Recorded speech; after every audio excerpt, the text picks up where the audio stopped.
I'm Laura Vitale, and on this episode of Laura in the Kitchen, I'm going to show you how to make a delicious gingerbread. Now, I love gingerbread for a couple different reasons. One, obviously it tastes so good.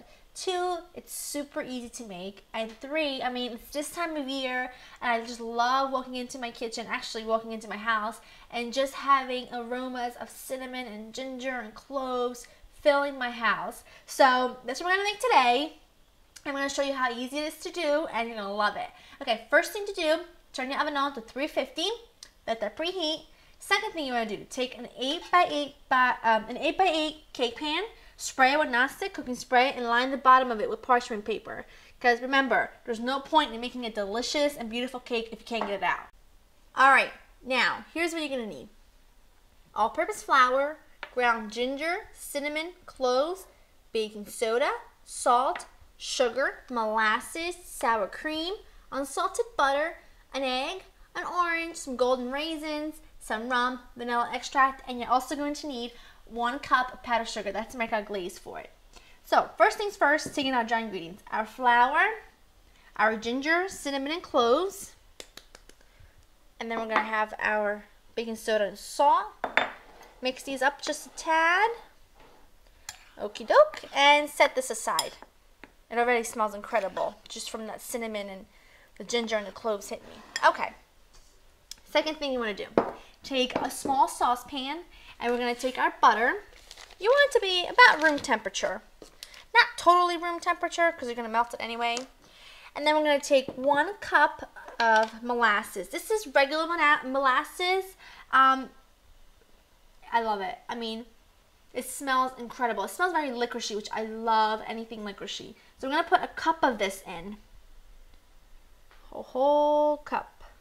And that's what's going to give the gingerbread its beautiful dark color and wonderful flavor and aroma. It's going to be fabulous.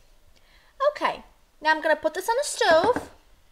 And I'm just going to let this melt together. It's going to take 3 to 4 minutes. I just want the butter to melt and incorporate with the molasses, and for the molasses to get a little bit warm. So I'm going to do that, and I'll meet you guys back here in just a couple.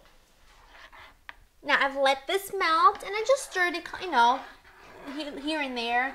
But you just really want to pay attention to it because you don't want to get too hot. Okay, now we're going to put this in my mixer, and I'm using a paddle attachment.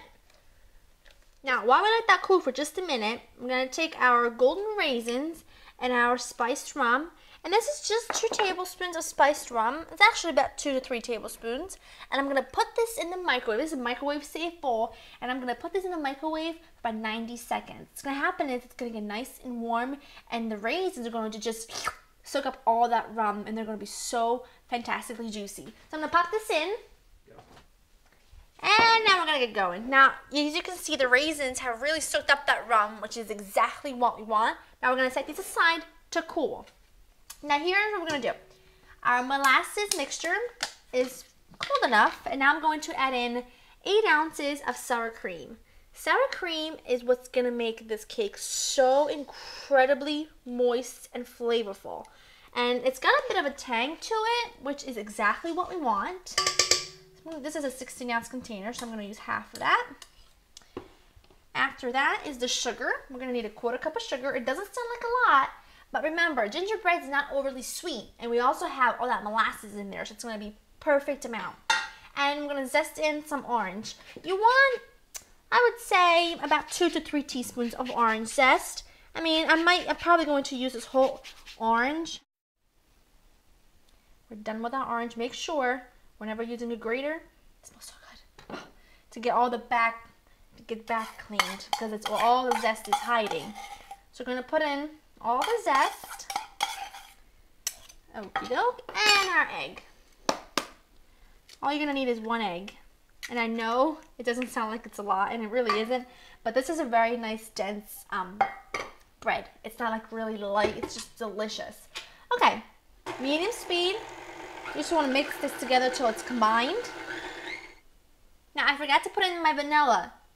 Crucial. 1/2 teaspoon of vanilla goes in. An eyeball, looks about right. Mix it in just a second. Okay. Now this is what it should look like. It should be beautifully mixed just like that. And now little by little, we're gonna add in our dry ingredients. Now it's gonna get really loud. So here's what you're gonna do. On medium to low speed, otherwise you'll get covered in flour. You're gonna add in your dry mixture, just like so, little by little.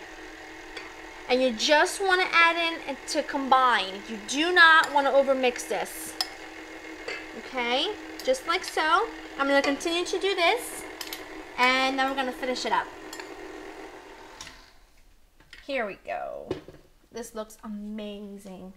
It's exactly what we're looking for. And I just mixed things through to combine them. I didn't overmix it. As you can see, you can still see a little bit of flour, and that's okay because we're gonna use our spatula because I'm sure that the bottom isn't fully mixed.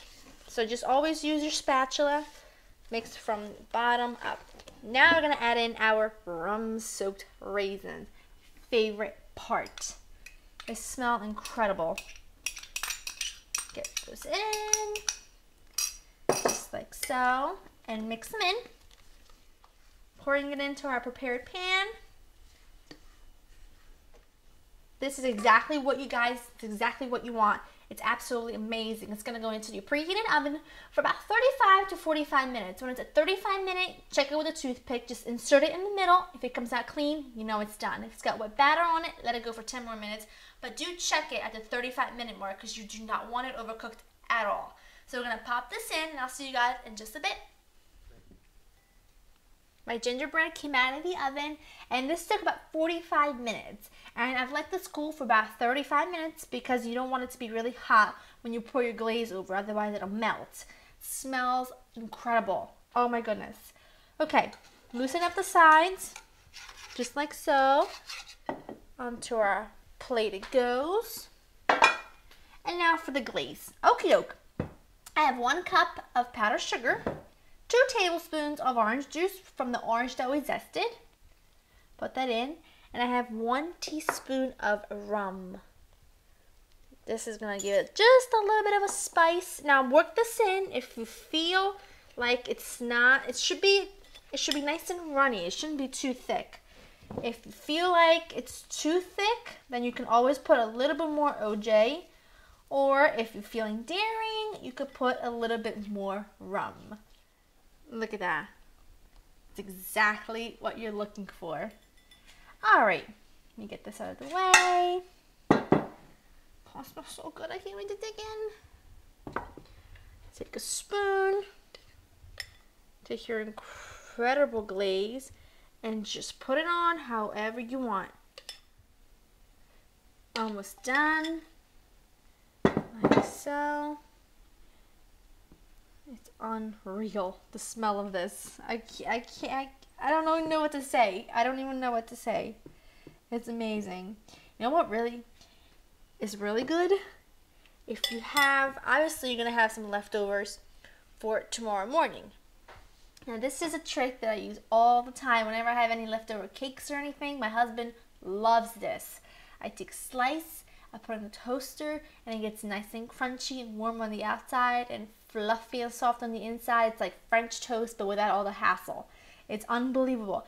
As tempting as it is to dig in right now, I'm going to resist the urge just because the glaze needs to set for about 10 minutes, 10-15 minutes, and then I can cut it and the glaze, it'll be set. It'll be good to go.